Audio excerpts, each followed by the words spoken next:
Hello everyone! We are from Group 4. Now we are going to present our material about future tense will versus be going to. Assalamualaikum warahmatullahi wabarakatuh.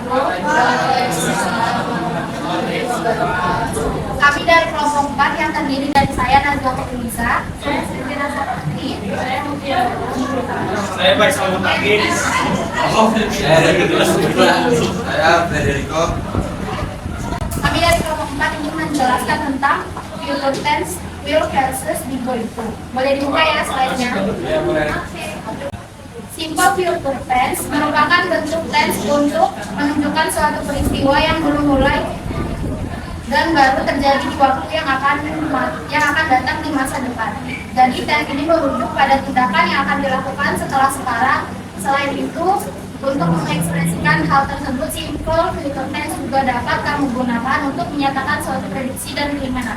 Dalam bahasa Inggris ada beberapa bentuk yang bisa digunakan untuk menyebut future tense. Dua yang paling umum adalah will dan going to. Seringkali terutama dalam percakapan santai, kedua kata ini digunakan secara bergantian tanpa masalah. Namun dalam penulisan formal keduanya mempunyai sedikit perbedaan. Perbedaannya akan dijelaskan oleh rekan saya Safira Zambuzi.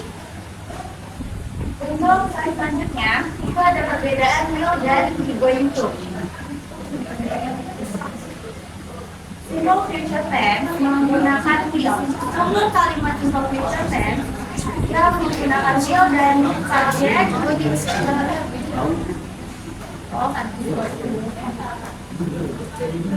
kalimat simple future tense itu menggunakan subject, will, dan base verb. Base of the verb itu adalah verb one. Nah, jika kalimatnya negatif, maka menjadi subject plus will, not wanted, plus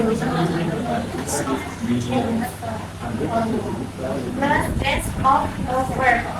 Nah, untuk teman-teman di perbedaan itu bisa jika teman-teman menggunakan will, maka kalimat simple future yang kamu buat menggambarkan sesuatu di masa depan yang mungkin akan terjadi. Selain itu, penggunaan will juga bisa berkaitan dengan keputusan yang spontan, prediksi, sebuah janji, memberikan ancaman atau penolakan. Yang selanjutnya adalah keputusan yang spontan. Itu bisa menjadi kalimat I will eat at the restaurant. Aku akan makan di restoran. Membuat sebuah janji, I will buy you a new toy. Aku akan membeliin kamu mainan baru. Membuat sebuah ancaman, I will tell that if you feel it again. Aku akan bilang ke ayah kalau kamu nasional.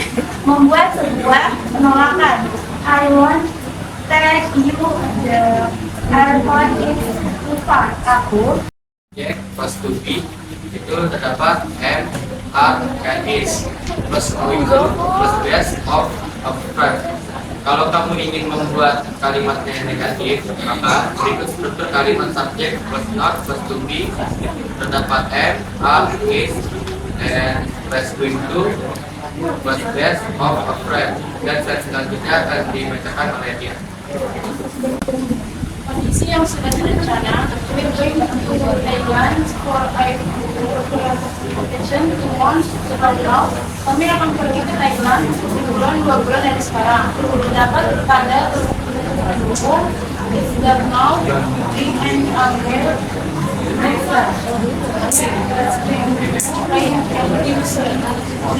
sekarang payung tidak lagi yang terjadi. Selanjutnya ada effort of time simple tense.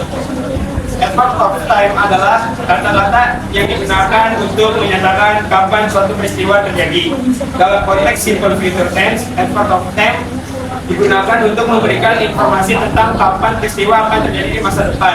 Karena tense merupakan perubahan bentuk kata kerja yang disebabkan oleh waktu, maka akan selalu ada kata keterangan waktu yang menjadi pelengkap atau komplemennya. Berikut beberapa keterangan waktu yang menandakan kalimat dari simple future. pada hari yang akan datang 2 hari setelah hari ini. Selanjutnya ada next week, artinya minggu depan, biasanya merujuk pada minggu berikutnya setelah minggu ini. Selanjutnya ada common later, yang artinya sebulan kemudian, biasanya merujuk pada 1 bulan setelah saat ini. Selanjutnya ada next year, yang artinya tahun depan, yang merujuk pada tahun berikutnya setelah tahun ini. Selanjutnya ada soon atau segera, yang artinya merujuk pada suatu waktu dalam waktu dekat atau tidak lama lagi. Selanjutnya ada tonight atau malam ini, yang artinya merujuk pada malam pada hari ini. Selanjutnya ada later atau nanti, yang merujuk pada suatu waktu yang akan datang dalam waktu yang tidak terlalu lama dari sekarang. By atau sebentar lagi, yang merujuk pada suatu waktu yang akan datang dalam waktu yang tidak terlalu lama dari sekarang. Effort of time ini membantu dalam menyusun kalimat yang mengindikasikan tindakan atau peristiwa yang akan terjadi di masa depan dalam simple future tense. Kesimpulan dari kelompok 4 adalah will terdapat menggunakan will jika kita bermaksud melakukan sesuatu secara sukarela. Kita juga dapat menggunakan will untuk merespon permintaan tolong dan juga bisa untuk meminta seseorang membantu kita untuk melakukan sesuatu. Demikian pula kita menggunakan will atau word jika kita menolak melakukan sesuatu. Berikutnya ada be going to, gunakan untuk mengungkapkan ide bahwa seseorang berencana melakukan sesuatu di masa datang, terlepas apakah rencana tersebut realistis atau tidak. Well, that's all about the presentation. And now we're coming to the next agenda. It is question and answer for this agenda. We will have 12 sessions. Well, guys, do y'all have any question? Question from Tio. Ada next week. Nah, buat apa sih kalimat next week itu? Contohnya kalimat next week. Buat kalimat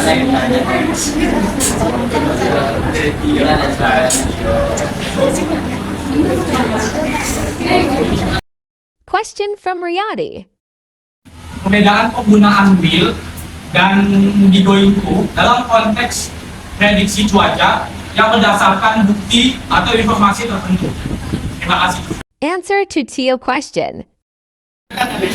Kita menunjukkan waktu di masa depan yang spesifik untuk tindakan atau peristiwa yang akan terjadi. Cukup ya.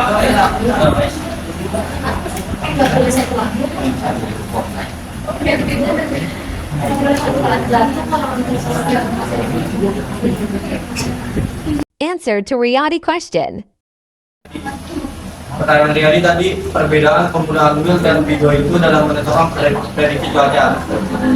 Kami menjawab will, dari will dulu. Will digunakan, will ada 2 contoh. 1, gunakan ketika Anda membuat prediksi cuaca sederhana dan tidak ada bukti konkret. Contohnya, I think it will rain tomorrow. Itu contoh dari will. Dalam perbedaan prediksi cuaca. Yang kedua, be going to. Be going to digunakan ketika Anda memiliki bukti atau indikasi yang lebih kuat tentang cuaca yang akan datang. Contohnya,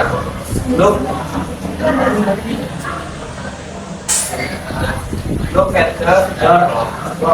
It's going to rain soon. Jadi, dalam prediksi cuaca Anda dapat menggunakan keduanya. Tetapi be going to lebih sesuai ketika Anda memiliki bukti atau tanda-tanda yang jelas tentang apa yang akan terjadi. Sedangkan will lebih umum digunakan untuk prediksi yang lebih umum atau tidak berdasarkan bukti konkret. Terima kasih. Oke. Selebihnya mohon maaf. Assalamualaikum warahmatullahi wabarakatuh.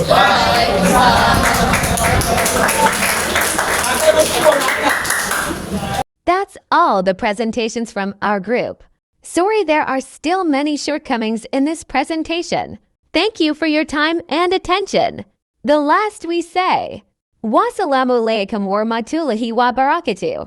See you at the next presentation. Bye bye guys.